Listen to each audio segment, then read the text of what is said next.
தமிழ்நாட்டில் சட்டப்பேரவைக்கான பொது தேர்தல் நடைபெற்று 234 தொகுதிகளில் 107 இடங்களில் 108 இடங்களில் வெற்றி பெற்று 107 என்ற எண்ணிக்கையோடு தமிழக வெற்றிக் கழகம் ஆட்சி பொறுப்பினை ஏற்றது. முதலமைச்சராக மாண்புமிகு விஜய் அவர்கள் பொறுப்பேற்றுக் கொண்டார். சட்டமன்றத்தில் நம்பிக்கையில்லா தீர்மானத்தில் போதுமான அளவுக்கு வாக்குகளை பெறுகிற அளவிற்கு எதிர்க்கட்சிகளும் அவர்களுக்கு ஒத்துழைத்து அவர் முதலமைச்சராக பணியை தொடர்ந்து வருகிறார். திராவிட முன்னேற்ற கழகத்தினுடைய தலைவர் அமையப்பட்டிருக்கின்ற புதிய ஆட்சிக்கு வாழ்த்துக்களை சொன்னதோடு 6 மாத காலத்திற்கு உங்களுடைய ஆட்சியினுடைய திறனை கடுமையாக விமர்சிக்க மாட்டோம் என்று கூறியிருந்து இந்த அரசாங்கம் தொடர்ந்து நடைபெற வேண்டும் என்று விளைந்தார்கள். அதற்கு பிறகு மாண்புமிகு முதலமைச்சர் அவர்கள் டெல்லிக்கு சென்றார், பிரதமரை பார்த்தார். ஏனைய 3 முதலமைச்சர்களும் அஸ்ஸாம், மேற்கு வங்காளம், கேரளாவுடைய முதலமைச்சர்கள் ஏறத்தாழ 40 இருந்து 50 நிமிடங்கள் சந்தித்தார்கள். என்ன காரணத்தினாலோ தமிழ்நாட்டுடைய முதலமைச்சர் வெறும் 10 நிமிடங்கள் மட்டுமே பிரதமரால் ஒதுக்கப்பட்டு உடனடியாக வேறு யாரையும் சந்திக்காமல் திரும்பி இருக்கிறார், நிர்மலா சீதாராமன் தவிர.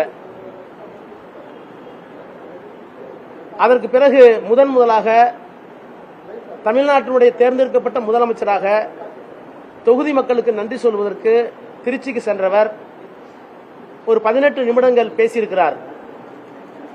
அரசியல் சட்டத்தில் நிறுவப்பட்டுள்ள ஒரு பதவியில் ஒரு நாற்காலியில் உட்கார்ந்திருக்கின்ற ஒருவர் அரசியல் சட்டம் என்ன ஒழுக்கத்தை கடைபிடிக்கிறதோ, கான்ஸ்டிடியூஷனல் மொராலிட்டி, இன்னும் நான் தெளிவாக சொல்வதாக என்றால், அரசியல் நிர்ணய சபையில் அம்பேத்கர் அவர்கள் பேசுகிற போது அரசியல் சட்டம் இருக்கிற எல்லா நாடுகளுக்கும் அரசியல் ஒழுக்கம் என்று ஒன்று தேவையில்லை, அவசியமில்லாமல் இருக்கலாம்.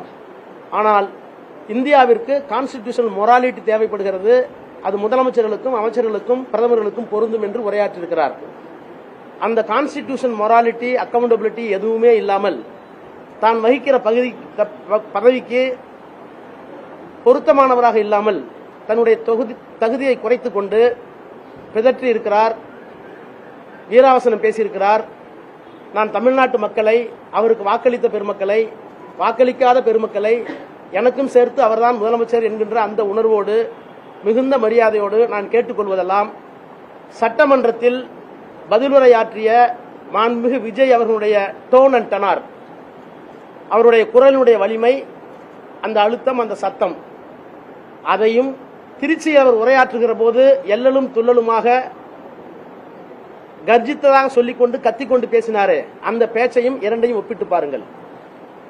ஏன் சட்டமன்றத்திற்குள்ளே தளர்வு, சோர்வு, தயக்கம், மயக்கம், இயலாமை? ஆனால் திருச்சியில் ஏன் இந்த வீரவசனம், அந்த வசனத்தை எழுதி கொடுத்தது யார் என்கின்ற பொருத்தப்பாட்டை, ஒப்பீட்டை நீங்கள் எண்ணி பார்த்தால் இதற்கு பின்னாலே இருக்கின்ற அரசியல் தந்திரம், அரசியல் அசிங்கம், புலம்பல் எல்லாம் தெரியும்.